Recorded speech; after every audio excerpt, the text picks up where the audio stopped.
കണ്ണൂർ പാലക്കയം തട്ടിൽ നിന്ന് കാണാതായ 17-കാരനെ മരിച്ച നിലയിൽ കണ്ടെത്തി. തൂങ്ങി മരിച്ച നിലയിലാണ് കണ്ടത്.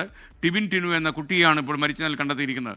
ഈ മാസം 15-ാം തീയതി മുതലാണ് കുട്ടി കാണാതായത്. അരുൺ പൂപ്പറമ്പ വിശദാംശങ്ങളുമായി ചേരുകയാണ്. അരുൺ, എന്താ ശരിക്കും സംഭവിച്ചത്?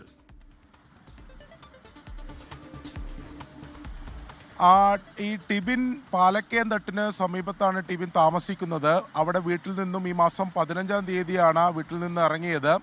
ഇപ്പോൾ നമുക്ക് പോലീസിൽ നിന്ന് ലഭിക്കുന്ന വിവരം അനുസരിച്ച് അമ്മയുമായി വഴക്കിട്ടാണ് വീട്ടിൽ നിന്ന് ഇറങ്ങിയതാണ് ലഭിക്കുന്ന വിവരം. അതിനുശേഷം ടിബിനെ പിന്നീട് ബന്ധുക്കൾ ആരും തന്നെ കണ്ടിട്ടില്ല, കാണാതാവുകയായിരുന്നു.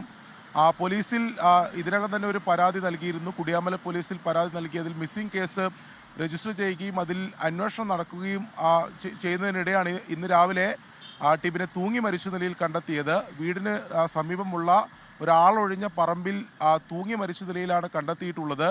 പെട്ടെന്ന് ആരുടെയും ശ്രദ്ധയിൽപ്പെടാത്തൊരു സ്ഥലമായിരുന്നു. അതുകൊണ്ട് തന്നെ ഇതാരും തന്നെ കണ്ടില്ല.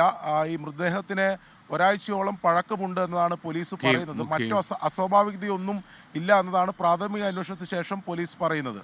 ഓക്കെ, അരുൺ പൂപ്പറമ്പയാണ് കണ്ണൂരിൽ നിന്ന് ചേർന്നത്. എന്തായാലും സങ്കടകരമായി പോയി. കൂടുതൽ വിവരങ്ങൾ പോലീസ് അന്വേഷിക്കട്ടെ. ലോകത്തെവിടെയായാലും ഏത് സമയത്തും 24 വാർത്തകളും ഓഗ്മെന്റഡ് റിയാലിറ്റി പാക്കേജുകളും എക്സ്പ്ലെയിനറുകളും വിശദമായി കാണാൻ ഞങ്ങളുടെ യൂട്യൂബ് ചാനൽ നിങ്ങൾക്ക് സബ്സ്ക്രൈബ് ചെയ്യാം.